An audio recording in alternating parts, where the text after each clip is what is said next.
దేవుని మీద ఆశ పెట్టుకున్న వారు ఎప్పుడు కూడా నిరుత్సాహపడే ఛాన్సే లేదు. అపోస్తలుడైన పౌలు ఏమంటాడంటే, ఈ నిరీక్షణ మనలను సిగ్గుపరచదు. ఎందుకు? దేవుడు ఎవరికైనా ఒక మాట ఇచ్చాడంటే ఆ మాట సమయానికి నెరవేరుస్తాడు ఖచ్చితంగా. 146వ కీర్తన 6వ వచనం, ఆయన ఆకాశమును భూమిని సముద్రమును దానిలోని సర్వమును సృజించిన వాడు. ఆయన ఎన్నడును మాట తప్పని వాడు. ఎవరైతే మనకు వాగ్దానం చేశాడో ఆ మాట ఇచ్చిన దేవుని గొప్పతనాన్ని ఇక్కడ కీర్తనకారుడు తన కీర్తనలో మనకు పరిచయం చేస్తున్నాడు. ఏమనంటే, ఇప్పటి వరకు మనిషి మానవాళి సముద్రంలో 5% మాత్రమే చూశారు. మిగతా 95% ఏముంటుందో కూడా మనకు తెలియదు. అలాంటి లోతైన సముద్ర రహస్యాలను సృజించిన వాడు మనకు వాగ్దానం చేశాడు. నిన్ను తలగా చేస్తానని, నిన్ను తోకగా చేయనని, అప్పిచ్చువానిగా చేస్తానని, నువ్వు అడుగు పెట్టు ప్రదేశం.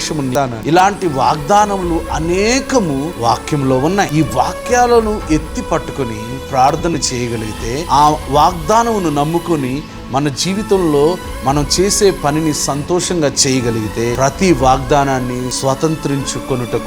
స్వతంత్రించుకొనుటకు అర్హులుగా మార్చబడతాం. ఎందుకంటే ఈ మాట ఇచ్చిన వాడు నరుడు కాదు, ఈ లోకమంతటిని, ఈ సర్వ సృష్టిని సృజించిన వాడు. కాబట్టి ఆయన నమ్మదగిన వాడు. ఒకసారి మాట ఇచ్చి మర్చిపోయేవాడు కాదు, వెనక్కి వెళ్ళేవాడు కాదు. అలాంటి దేవుణ్ణి కలిగి ఉన్నాం కాబట్టి నిలకడిగా నెమ్మది కలిగి జీవిద్దాం. God bless you.